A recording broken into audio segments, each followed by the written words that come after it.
Also email, or you can join the discussion on the internet at www.letstalkbermuda.com.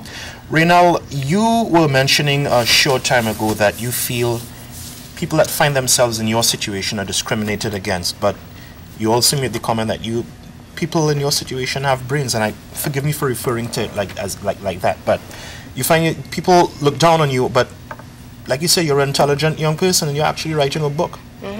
I feel that actually in this society is so much more manipulation that people have been trained to look down on people who are in a less fortunate situation than they are. Things any.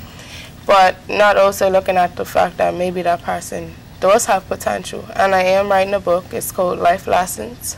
I've been writing it for a year now. And it's just about life. And when it comes out, it's going to have an impact. And a 16-year-old, 21-year-old, 48-year-old, however old they are that picks this book up, they either going to look at it and say, my God, I wish never to go to this, or I've been there. And I want them to know that they're not alone. And if they haven't been there, I want them to know, read my book and just take heed and try to avoid that life. And if it's possible, hopefully years from now, things will be different than how they are. Hopefully we come together and change it for the better. And Bermuda is truly self-destructing. And we just need to pull ourselves together. And my book speaks on everything that we're talking about today, actually. Society, the high cost of living, and bringing our children up in this society. Schooling, everything is just, every action has a reaction. And that's basically what's happening. Go ahead, caller, you're on the air. Yes, good evening. How are you? Good evening, sir. Good. I really love the discussion that you guys are talking about. One of my concerns is that as Bermudians, we should really, we have a birthright to have a job here, number one. I think and I don't blame it on the foreigners, I think we are sort of forgetting ourselves and neglecting the Bermudians that are here. There are loads of Bermudians that are out of jobs, and a lot of us are qualified for these jobs. And a lot of the employers are taking on these employees so that they can make money themselves. I think greed has a lot to do with all of it. That's my comment. Thank you very much, sir. Birthright to have a job. Some might say that that is a culture of entitlement that Colonel Birch so often speaks about. Well, I think to some degree that if you have the skills, you are entitled to a job. Why not? And particularly on the island. But I think everyone has to earn that particular job with the right skills. And unfortunately, employers, and you were talking earlier, Reynal, that sometimes employers are they choose employees or choose other than Bermudians for different reasons, and that's the gray area, isn't it? An employer should have the right to say, this is the exact employee that I need, Bermudian, non-Bermudian, whatever it is. However, if employers have historically not really chosen the Bermudians for whatever reason, then you question their judgment. And so that's why for me it goes to values and what we believe as a society, because you want to trust that employers are choosing the proper employees. But again, I think if you have the skills, you are entitled to the job that you apply to. But then if they can pay the foreigners so much less because they all live together in one house, or they're not going to complain. This is precisely the point, and I looked at the wages at the bottom quartile of the population, and that's where the vast majority of non-Bermudians are employed. People think it's the XLs and the ACEs of this world that are employed. That's not the case at all. No. The vast majority of non-Bermudians are at the bottom quartile, and because they can be paid very low wages, they've driven the wages down in that sector, so that Bermudians cannot afford to work for those employers and still survive. And we really have to look seriously at that. We do. And when I think of somebody like going in to ask for an application form and being faced with a sea of non-Bermudian faces who tell her, no, we're not hiring, something is terribly wrong with that picture. That's right. Go ahead, caller, you're on the air. Yes, good evening. Anyone in your panel can answer this. why is it that the bailiff can fine the mother who hasn't paid a bill, but yet they can't find the father who hasn't paid the child support? Can anybody shed some light on that? I can answer that. Go ahead. Okay. Now, I was at my house the other day, and I was in my room getting ready to go out when I got a knock on the door. Oh, it's Miss Smith. I open it up. It's a bailiff. Here comes my delivery bill. So, or a phone bill. But I'm saying, okay, well, that was easy. What about the daughters out here who need to be paying? You guys ain't found them yet, and they're easy to be found. So I agree with this lady who just called in. You know what I mean?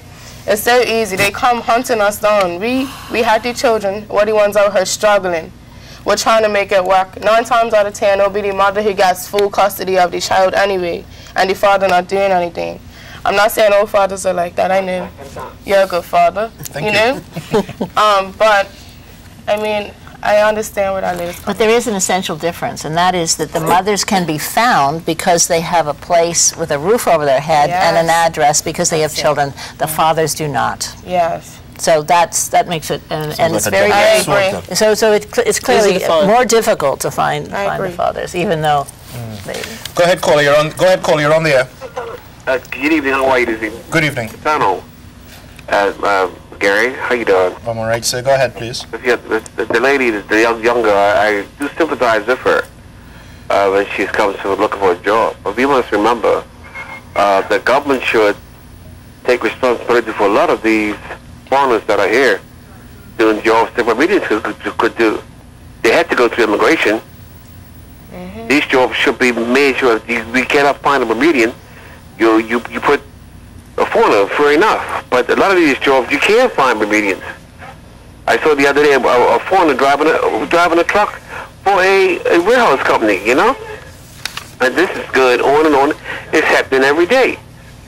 And I'm a cab driver, and I heard every week in my cab where people are saying that they want working every day, and they're told it's not available, and when you look at the foreigner there, and it's totally unacceptable. So the government has to take blame for all these foreigners being here that don't need to be here, need to be here.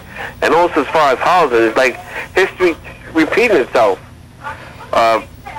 Whereas 25 years ago, I organized an affordable housing association called the Low Cost Prefab Housing Association from the prefab people from Dockyard to St. David's. And we lobbied government for affordable housing, and it worked. And that needs to be brought back up again.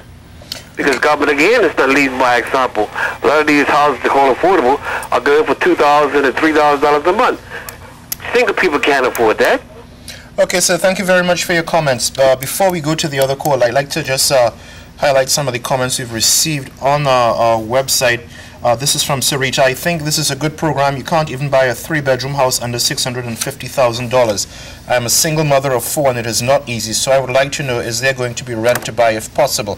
I know that is one of the options that government is looking at. Also from Derek Weller, one long-time solution is to change the way we educate.